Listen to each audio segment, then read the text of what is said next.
Hello दोस्तों, Hindi voice YouTube channel में आपका स्वागत है। आज के इस वीडियो में हम लोग गुप्त वंश के अंतर्गत समुद्रगुप्त के बारे में पढ़ेंगे। यह हम लोगों का गुप्त वंश के ऊपर तीसरा पार्ट है और इससे पहले वाले पार्ट में हम लोगों ने गुप्त वंश का इंट्रोडक्शन पार्ट और गुप्त वंश के शासक श्रीगुप्त, घटोत्कच और चंद्रगुप्त प्रथम के बारे में पढ़ा और इस पार्ट में हम लोग समुद्रगुप्त का टॉपिक कंप्लीट करेंगे। तो चलिए वीडियो स्टार्ट करते हैं। देखिए, चंद्रगुप्त प्रथम और कुमारी देवी जो कि लिच्छवी वंश की थी, इन दोनों का पुत्र है समुद्रगुप्त। फिर देखते हैं समुद्रगुप्त को किन किन उपाधियों से नवाजा गया। विसेंट स्मिथ के द्वारा समुद्रगुप्त को कहा गया भारत का नेपोलियन। समुद्रगुप्त को कहा गया 100 युद्धों का विजेता। समुद्रगुप्त को कहा गया धरणीबंध अर्थात धरती को बांधने वाला। समुद्रगुप्त को कविराज, महाराजाधिराज और परम भंडारक, इन सब उपाधियों से संबोधित किया गया। फिर देखते हैं विजय अभियान। देखिए, समुद्रगुप्त ने विजय अभियान के दौरान 3 नीतियां चलाई थी, जिसमें से पहला है ग्रहण, दूसरा है मोक्ष और तीसरा है अनुग्रहण।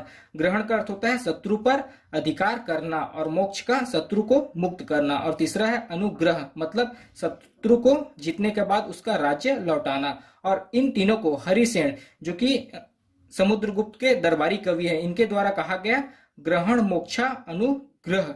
ग्रहण मोक्ष अनुग्रह को ग्रहण मोक्षानुग्रह कहा गया।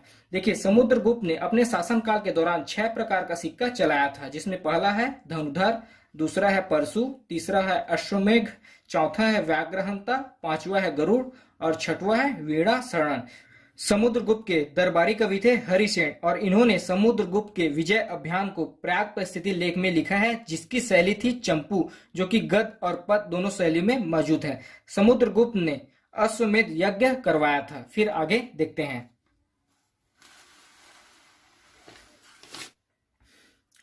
समुद्रगुप्त को गणराज्यों के अंत का उत्तरदायी माना जाता है। समुद्रगुप्त का शासनकाल राजनैतिक एवं सांस्कृतिक दृष्टि से गुप्त साम्राज्य का उत्कर्ष काल माना जाता है। दक्षिणापथ विजय अभियान के दौरान समुद्रगुप्त का 12 राज्यों का उल्लेख मिलता है। दक्षिणापथ विजय अभियान के दौरान समुद्रगुप्त के 12 राज्यों का विजय का उल्लेख मिलता है।